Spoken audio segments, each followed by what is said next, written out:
आप सभी को प्रणाम। राम राम। उदयपुर में आज एक बड़ा हादसा होते हुए रुक गया।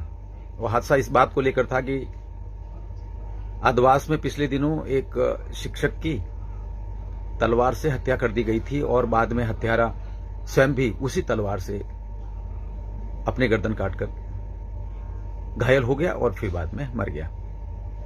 यह घटना बहुत तेजी से आगे बढ़ी। मेवाड़ की सामाजिक समरसता और शांतिपूर्ण माहौल को खराब करने के लिए कुछ बाहरी तत्व उदयपुर आ गए। 2 दिन से धरना प्रदर्शन कर रहे थे।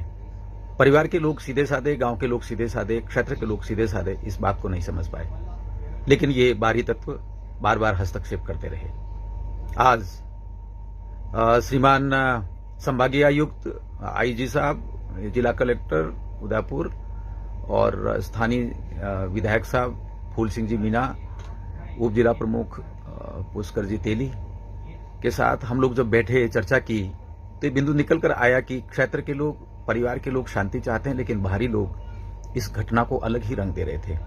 उनको समझाया लेकिन वे नहीं समझे। फिर उनको ये समझाया बड़े तथ्यात्मक तरीके से कि तुम जिस बात को लेकर बात कर रहे हो वो मेवाड़ का स्वभाव नहीं है। लोगों में जातिवाद का जहर नहीं घोलें और बरगलाएं नहीं, सही बात कहें।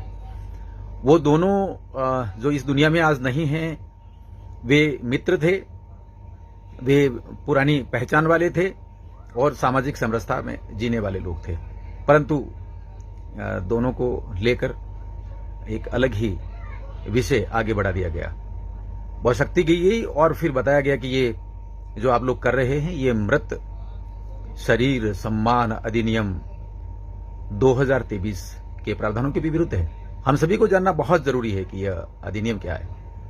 अधिनियम कहता है कि 24 घंटे के अंदर अंदर अंतिम संस्कार किया जाना आवश्यक है, चाहे परिजन हो चाहे दूसरे लोग हो, और सभी को यह समझना आवश्यक है। अनावश्यक शव को लेकर प्रदर्शन नहीं कर सकते, अन्यथा जेल का भी प्रावधान है और जुर्माने का भी प्रावधान है। इस बात को हमें समझना है। साथ ही साथ उन जो बाहरी तत्व थे उनको बहुत शक्ति के साथ यह कहा कि आप जो कह रहे हो ना, SC ST OBC minority, Hindu और ये अनावश्यक तत्व लाकर जो बरगला रहे हो, ऐसा आदिवासी की घटना में उस शिक्षक और शिक्षक को तलवार से घायल करने मारने वाले उस व्यक्ति जो बाद में खुद मर गया, उन दोनों ने ऐसा नहीं किया।